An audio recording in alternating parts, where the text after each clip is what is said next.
Tony El Kukui Ferguson is eating street pad Thai with Arman Tsarukyan between sessions. The odd couple energy so thick, locals keep turning their scooters around for a second look. Tsarukyan, eyes locked on a lightweight belt, decided a dose of Tony's creative chaos was worth an intercontinental detour. Ferguson, for his part, finally has a playground where nobody is screaming at him to retire, as long as he's steering the circus instead of bleeding in it. The two have begun hosting pop-up smoker shows that look half Muay Thai, half improv theater. Young killers line up to trade elbows under tropical floodlights, while Tony cackles advice no one fully understands, and Arman watches like a scientist recording data. The memes practically generate themselves. Team Kebab and Kukui, Photoshop collages of spinning elbow spaghetti monsters. But buried inside the joke is a clever trade. Tony gets fresh motivation, Arman gets daily reps in unorthodox mayhem, and the island suddenly houses a boot camp where playlisted elbows fly to the soundtrack of howler monkeys and honking tuk-tuks. Back stateside, bantamweight technician Cory Sandhagen leaned into the microphone and delivered something between a eulogy and a pep talk for Sean O'Malley. I kind of feel for Sean. Sean's kind of one of those guys that kind of thinks about life in terms of a journey and all of that stuff, and I can relate to that big time. So I know the feeling of changing a lot of stuff about your life in hopes that it will translate over into fighting, and then also in hopes that you'll get like a good result from it. But yeah, it sucks that life doesn't kind of always work like that. So I kind of feel for him a little bit, but yeah, the fight itself, Sean looked kind of a little bit off, even more off than the last time. I don't really know what that's about. He admitted his heart hurt watching the Sugar Show look flat against Merab again, then pivoted like only Sandhagen can, slicing straight to the bone.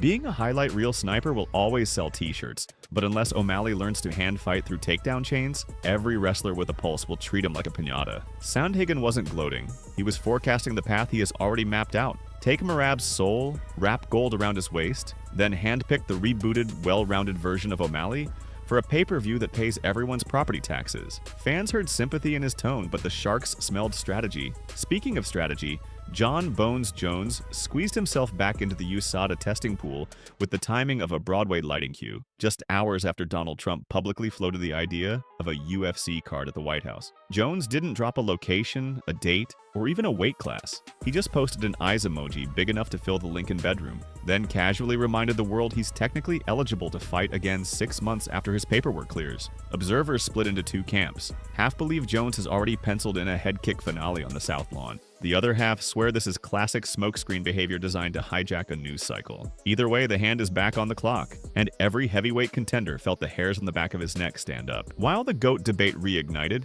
Conor McGregor popped up from yacht life to brag that his right eye measures 20/10, an ophthalmologist's cheat code, and that sniper accuracy is the reason he collects knockouts like sea glass. The left eye, a plebeian 2020, apparently does fine as backup. He declared that a White House return would crank his focus to levels unseen since the before times, before stress fractures and courtroom selfies and 900 horsepower ego trips. Cynics rolled their eyes. Conor has promised 4 separate comeback dates since 2021 and delivered on none. But the simple act of promising keeps his name orbiting every headline, nudging pay-per-view projections upward by force of personality alone. Meanwhile, in a side room at Extreme Couture, Paddy Pimblett laced up gloves opposite Sean Strickland and discovered what polite pressure feels like. The footage leaked within hours. Strickland advanced behind a high shell, whispering jokes only Paddy could hear, tapping jabs, throwing just enough heat to keep things honest. Paddy survived, then raved about Strickland's size. A big mother, he laughed, and the fact that Sean kept the session chill, which in Strickland speak means nobody went home bleeding.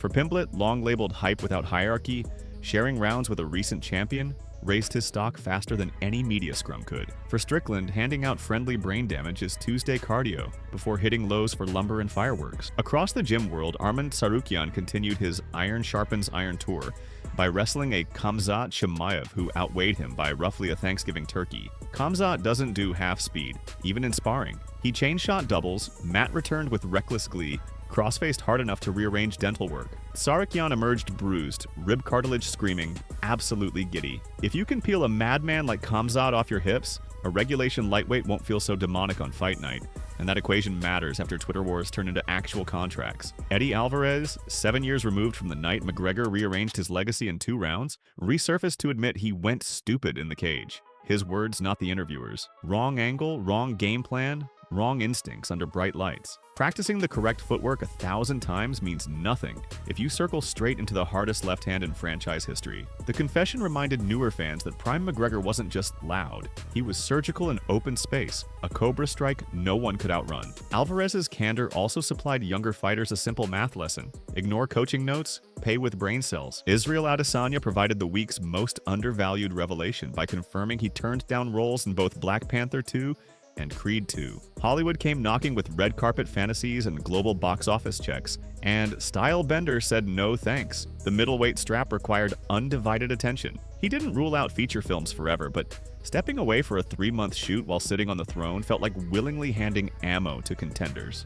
While I'm fighting, if I decide to take, I don't know, 3 months to go film a film. Oh yeah, your training's fuck gone. My shit, yeah, fuck my shit up, man. So I just wanted to, while I was especially on top, you know, champion, defending my belt, I was like, nah, I want to do that. So I had the opportunity for Black Panther 2. Bro! Bro! Wakanda forever? No. God damn! Shout out Ryan Coogler as well. So also Creed 2 as well. That was another one that he directed. And he wanted you in? Yeah, and then I turned it down. But it's not because I didn't want to do it. I just knew I had to focus on the task at hand. But now, again, older, I'm going to reserve myself a little bit, fight less. I have more free time, so that's why I'm trying to get the Young Man Rambo up and running a little bit more. Yeah. When little spots come up, like maybe a cameo for something, I'll pick them up. But yeah, I'm not gonna just, right now, because I'm still fighting, I just can't fully jump into Hollywood's. The decision paints a picture of a champion who sees his reign as an art piece still in progress. Critics may point out back-to-back losses and call the Focus Talk revisionist, yet the intent is clear. Rebuild, reclaim, then cameo in whatever blockbuster he wants on his schedule. Featherweight champion Ilia Topuria, still buzzing from starching Charles Oliveira, decided to stir every pot at once. He labeled Tsarukyan the easiest fight of them all, easier even than Paddy Pimblett, which is its own brand of disrespect because the two have never fought in the same weight class. Tsarukyan clapped back with a dissertation on prime opponents and missed weights, reminding followers that Topuria once nixed a fight with Charles Jourdain because the scale hurt his feelings. Renato Moicano chimed in hoping the Paddy fight happens first. Better marketing, easier promo clips, potentially wilder pressers. Daniel Cormier closed the nostalgia loop with a story that sent collective shivers through anyone who has ever eaten a liver kick. Fighting Jon Jones, he said, felt like walking through hanging razors. Every step forward sliced something. Knees in the gut, wheel kicks flicking ribs, sharp elbows waiting for any clinch delay. Cormier admitted steroids might help training volume, but they don't teach timing. Don't breed creativity. Don't invent the read and react genius that made Jones's octagon feel like a haunted house where every door is trapped. Hearing an Olympic wrestler describe himself as a bug in a blender reignited those GOAT arguments around every bar counter. If you enjoyed the ride, hit subscribe, drop your boldest take in the comments, and ring the bell so you're first to hear next week's chaos.